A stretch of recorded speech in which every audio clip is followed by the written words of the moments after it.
The study is focused on an extension and refurbishment project in North East Scotland which was completed in 2009. The client had purchased the property a number of years previously and freely admitted that the main drive in its purchase was its location. This was the first rural property that the client had lived in, and consequently there was a fairly steep learning curve experienced as the reality of living in this kind of property gradually emerged. It readily became apparent that the property was particularly leaky with regard to cold air coming into it. The true extent of this problem only emerged prior to commencing the refurbishment project, when the client had the building pressure tested. The reading was off the scale on the instrument used.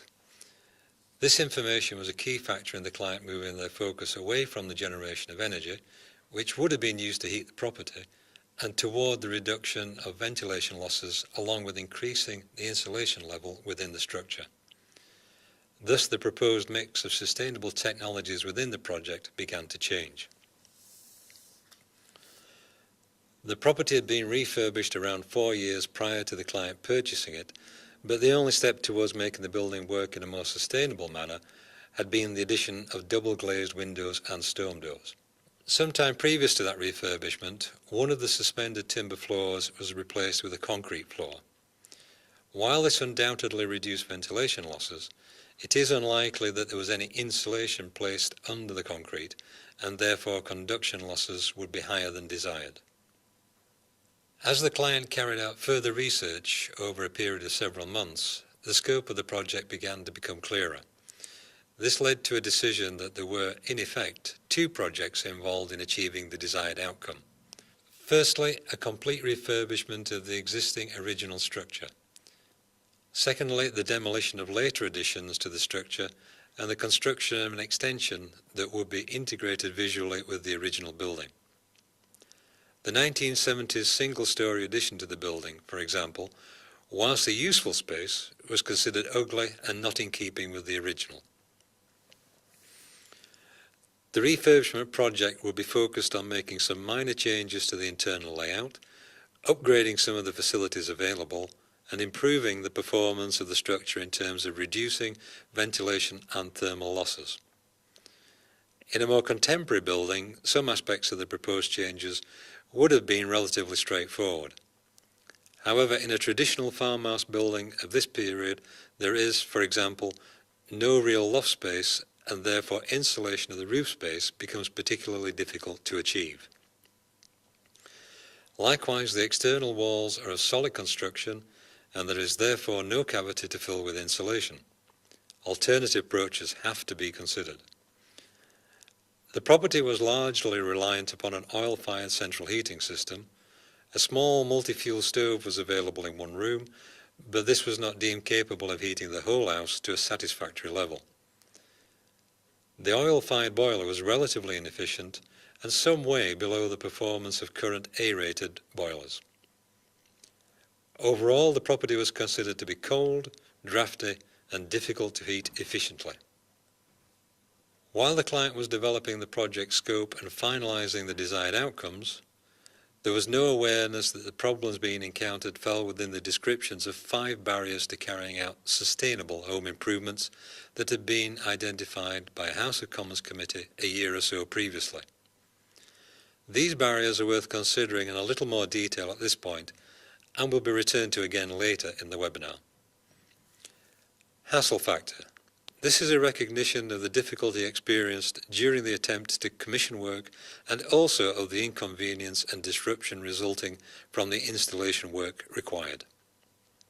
Trust. Clients can experience a lack of confidence concerning their ability to recognize reliable contractors. They may also experience a level of suspicion of money-saving deals that may be offered by suppliers.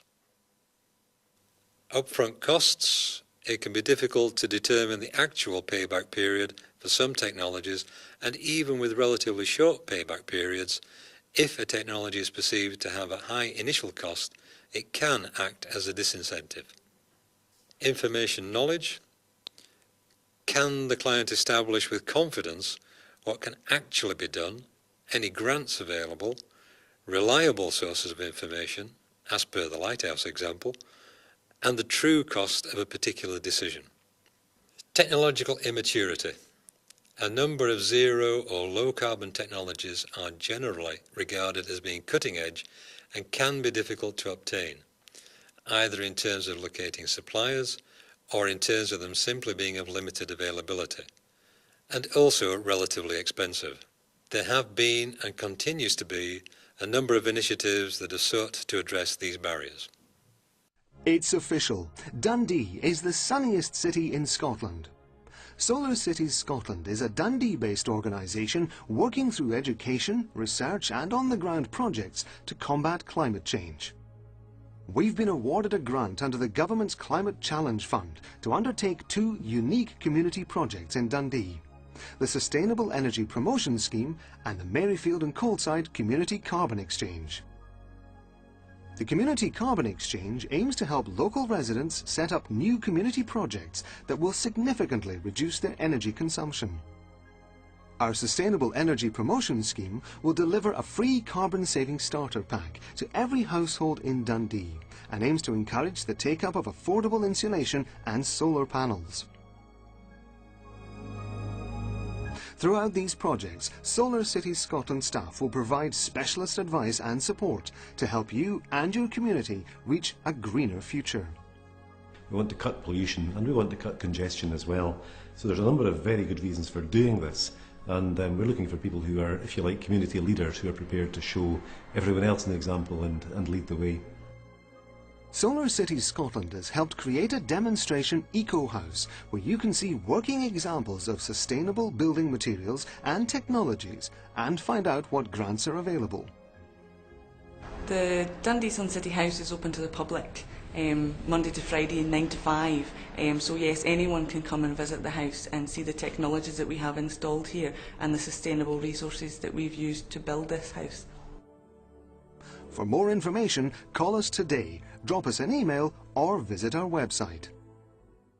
All of the barriers have a potential impact in causing the client to modify their wish list of sustainable technologies and materials.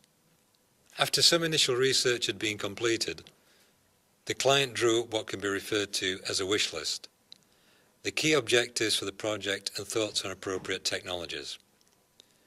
At this point, there was no formal consideration of the implications of each of the items listed for the project budget. However, as the research progressed, it became apparent that the wish list contained several items for which a viable argument could not be produced. One example of this was the desire to incorporate micro-generation of energy using a domestic-scale windmill. The property's location had been identified as a prime site for wind-powered micro-generation. The supplying company surveyed the property and determined the most suitable location. 2 problems then emerged. Firstly, the local planning authority required that such a windmill be submitted for planning consent. Secondly, a straw poll of neighbouring owners determined that even such a relatively small windmill would not be regarded as appropriate, possibly to the point of making any such equipped property difficult to sell. The use of photovoltaic cells to generate electricity also proved to be difficult to support after further investigation determined that the property was of the wrong orientation and largely in a solar shadow for most of the year.